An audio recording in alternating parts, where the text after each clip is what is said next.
Jæja Gylfi, við sitjum hér í Búk í Vestur-Ungverjalandi. Hvernig er andinn í hópnum? Hann er mjög góður, bara mikil stemning fyrir leiknum. Þetta er mjög heitt. Það er svona, vonandi verður aðeins kaldara á morgun en við erum bara spenntir fyrir leiknum. Er þetta, myndirðu segja, svipuð stemming og hérna í Gígjar fyrir 2 vikum? Já, ég held að allur undirbúningur hefur verið mjög svipaður. Veðrið svipað, kannski aðeins meira undir það ræna. Þetta grasvöllur á morgun, er erfiðara að spila á grasvölli, myndirðu segja það? Skemmtilegra, Já. ég held að. Ef völlurinn er góður þarf að segja og vökvað og allt í standi þá er það auðvitað skemmtilegra en ég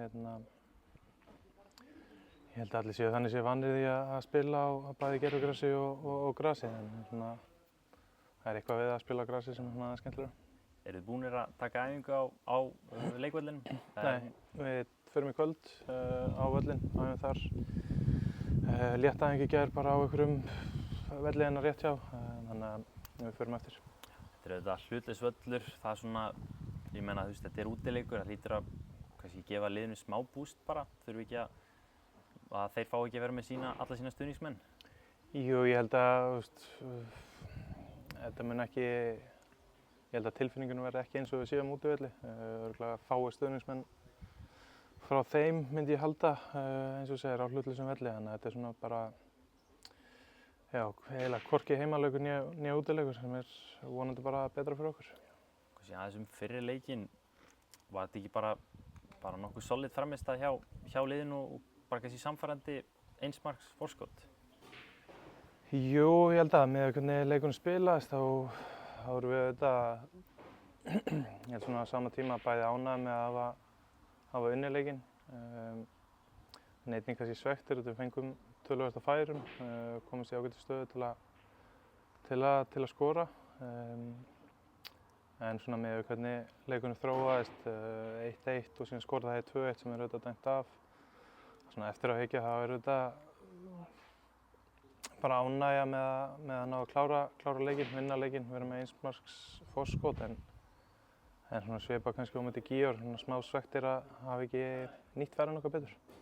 Eins og nefnir að var auðvitað VAR-moment þegar annað mark þeirra var tekið af, værirðu til í VAR í íslenska boltan líka?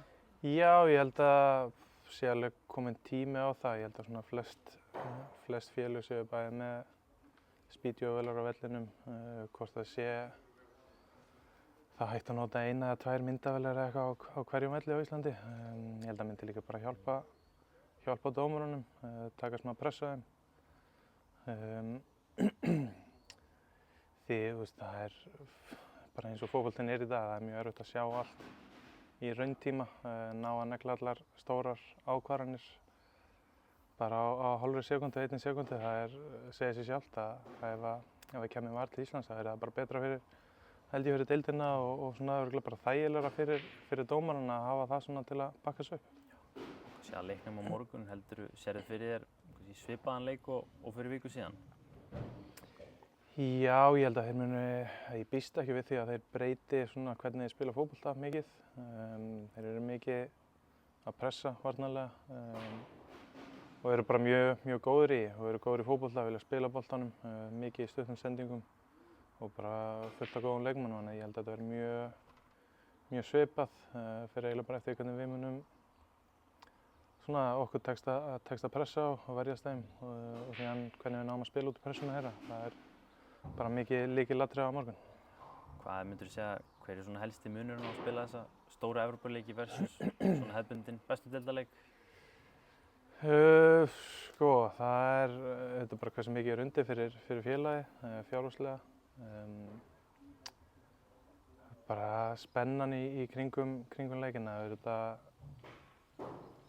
Í flestum leikjum heima hjá Víkingum þá er nú mætingin mjög góð, svona eiginlega alltaf fullur völlur. En síðan þegar við erum að spila í Evrópu þá er náttúrulega alltaf pakkað.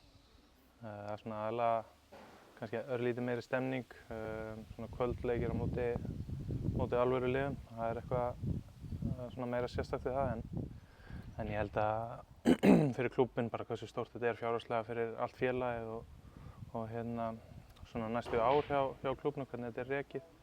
Það er eitthvað við það að geta svona náð góðum árangri og hjálpa félaginu í því sem þeir eru að byggja til framtíðar.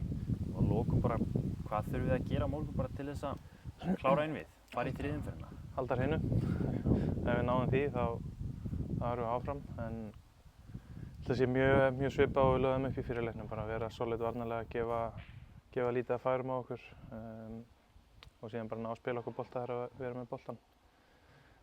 Gekk mjög vel í fyrri leiknum, þetta móti frábæra liði sóknarlega, þannig að það mun koma tímar í leiknum sem þeir eru kannski mikið með boltan og við þurfum að verjast í eitthvað tíma.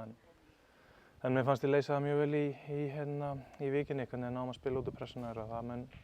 Ef við gerum það vel þá er allt mögulegt. Þakka þér fyrir þetta, Gylfi. Gangi ykkur vel á morgun. Takk hérlega.